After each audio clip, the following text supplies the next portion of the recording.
The mug slipped from my fingers and shattered on the kitchen floor, a jagged constellation of porcelain scattering across the tiles.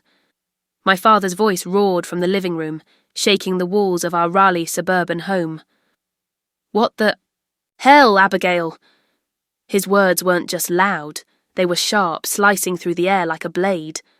I froze, my hand instinctively resting on my stomach, where the faintest curve of life was just beginning to show. I was 18, barely, out of high school and about to change everything. Drop a comment below and tell me, what would you do if your family turned their back on you? Be honest, we read every single one, I'd say if this were one of those viral videos. But this isn't a video, this is my life, and it's about to unravel. I stood tall, my back straight, my voice steady despite the storm brewing in my chest. "I'm pregnant," I said. The words didn't waver, not this time. The silence that followed was heavier than the humid North Carolina air. My mother, Diane, stopped dead at the foot of the stairs, her hands still damp from folding laundry, her face draining of colour. "You're... what?" she whispered, as if I'd confessed to a crime. "You just turned 18, Abigail. Are you out of your mind?" My father, Robert, stepped closer, his jaw so tight I thought his teeth might crack. "Who's the father? Some deadbeat? Some guy you met at a dive bar?" His voice was a low growl, his breath heavy, like my words had stolen the oxygen from his lungs. I met his gaze, unflinching. "His name doesn't matter," I said. "What matters is I love this baby, and I'm keeping it." He laughed, a bitter, guttural sound that made my skin crawl. "You've ruined your life, Abigail. We gave you everything. A home, a future, a college fund, and you throw it all away for this." My chest ached, but I didn't back down. "I didn't throw anything away," I said, my voice cutting through his. "You're just mad because you can't control me anymore." That was the spark that lit the fuse. "Get out!" he bellowed, his face red, veins bulging. "Pack your things. You want to play adult? Fine. Live like one." I turned to my mother, searching her face for a flicker of defence, a hint of the woman who used to braid my hair and sing me to sleep. But she just shook her head, her voice barely a whisper. "You're such a disappointment," she said, as if I'd committed murder, and that was it. They didn't ask who the father was. They didn't ask if I had a plan. They didn't even ask if I was okay. They just kicked me out. No one knew I'd already signed a lease on a tiny studio apartment across town. No one knew I'd been working a job for weeks, and no one knew the father of my baby wasn't some loser from a gas station. He was someone they'd never believe, even if I'd told them. I grabbed a duffel bag, stuffed it with clothes, and walked out the door. I didn't cry. I didn't scream. I smiled, because I knew something they didn't, and 15 years later, when they'd stand on my doorstep, staring into the eyes of their grandson, they'd learn the cost of throwing me away. Their faces would pale when they saw who I'd become. The first night in my new apartment was brutal. No heat, no furniture. Just a second-hand mattress on the floor and a cracked window that whistled with every gust of wind. I sat cross-legged, on the cold linoleum, eating a can of tomato soup with a plastic spoon, my phone silent. No calls from friends, no text from my mum. I wasn't surprised. I'd become the family's dirty secret, the daughter who threw her life away. But I wasn't broken. Not yet. Because I had him, my baby. And I had a plan. 3 weeks before that kitchen explosion, I'd started working as a receptionist at a private medical clinic just outside Raleigh. The pay was modest, $12 an hour, but the doctor who hired me, Dr. James Weston, saw something in me. He didn't care that I was 18 or pregnant. "Work hard, Abigail, and you've got a place here," he'd said, his voice calm but firm.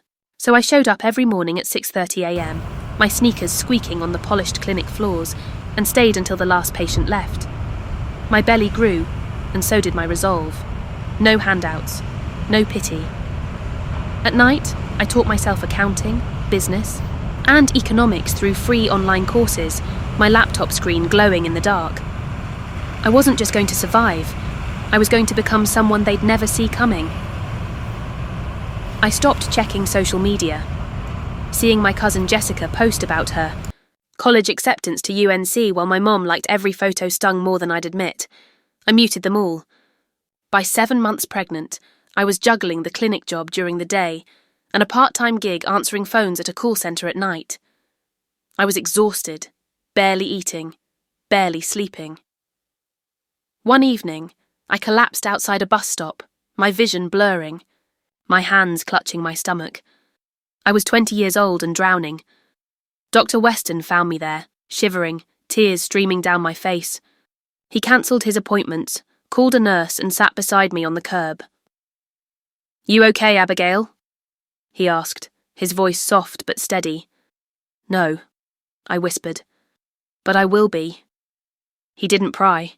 He just nodded and handed me a folded piece of paper. "Give this to my sister Evelyn. She runs the finance office at Harrington Medical's headquarters. She'll give you a chance." I stared at him, my hands trembling. "Why are you helping me?" He smiled faintly. "Because you remind me of someone I gave up on once. I don't make that mistake twice." 2 months later, I held my son, Ethan, in my arms. His tiny fists curled against my chest, his curious green eyes blinking up at me.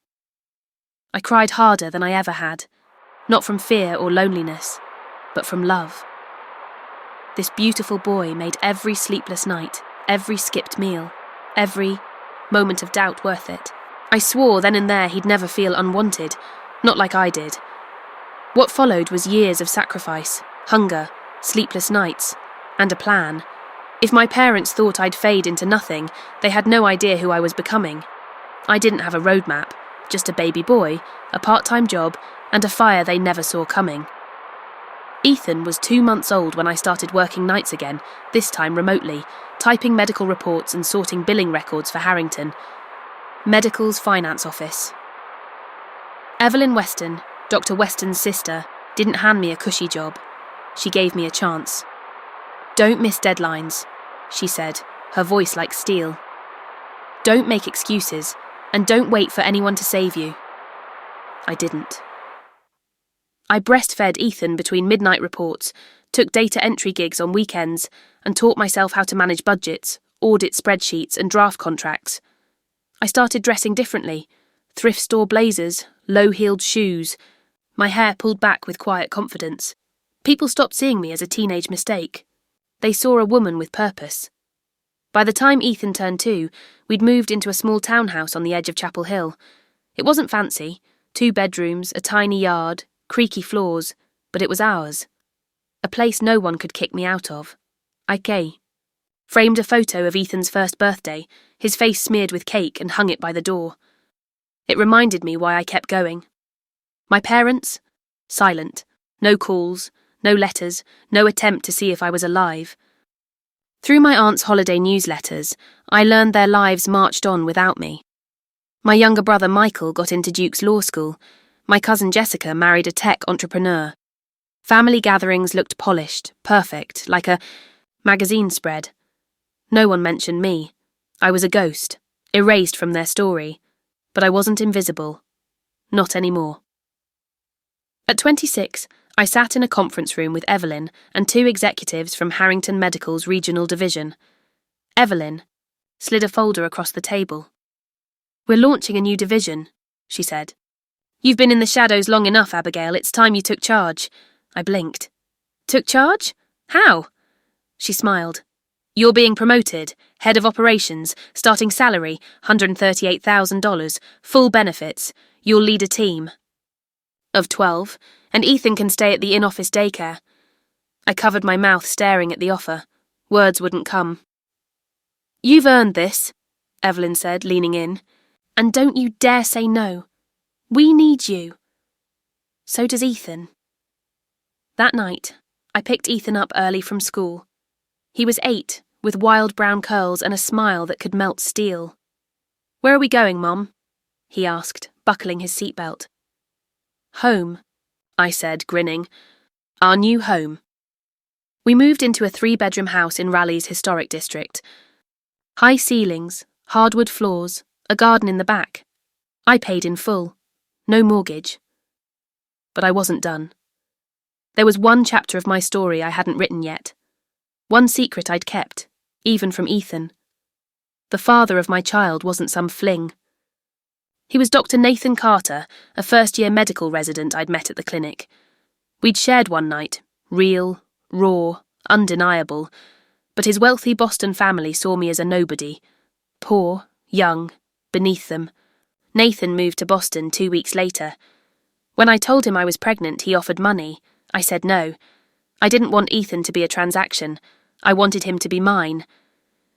So I raised him alone, keeping Nathan's name a secret. Not out of shame, but out of pride. I didn't need anyone to save me. In a small village, a cat named Whiskers discovered a magic fish in a pond. The fish promised 3 wishes in exchange for its freedom. Whiskers wished for endless fish, a cosy bed, and a bell that rang softly. The fish granted all 3 wishes and swam away, leaving Whiskers content and purring in the sun. Years passed. I climbed the ranks at Harrington Medical, my name whispered in boardrooms, my decisions shaping the company's future. Ethan grew into a kind, sharp-witted boy who loved books and soccer. Life was good, hard, but good, until last fall, when a letter arrived at my office. My mother's handwriting, shaky and uneven. Abigail, your cousin told us you live nearby. We didn't know how to reach you. We'd like to see you and meet your son, please. I sat in my office chair, staring at the envelope for an hour. No tears, no anger, just a cold, quiet resolve. They had no idea what they were walking into. I invited them to my home the following Saturday. I didn't tell them about my job. I didn't mention the house or Ethan's perfect manners. I wanted them to see it all, to walk through the door they'd slammed in my face and choke on their regret. They arrived 10 minutes early, their SUV gleaming in my driveway. My father, Robert, always needed to control the narrative, to arrive rather than be received. My mother, Diane, clutched her purse, her eyes scanning the manicured garden, the porch swing, the polished brick steps. I watched them through the tall window by the door. She whispered something to him, maybe a warning, maybe a prayer. I opened the door before they knocked. My father stiffened. My mother's jaw dropped. I wasn't the scared girl in a hoodie anymore. My tailored cream blouse, black slacks and the pearl necklace Ethan gave me for my birthday screamed success. I stood taller, sharper, confident without trying. Abigail, my mother breathed, her voice cautious. Come in, I said, stepping. Aside.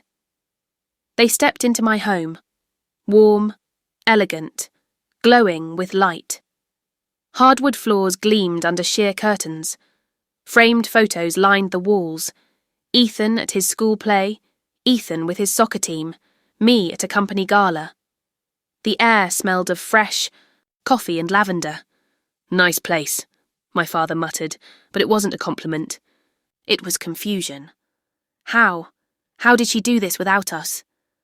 Landon's upstairs, I said. He'll be down soon. They stood in the living room, eyes darting like they were in a museum, afraid to touch anything.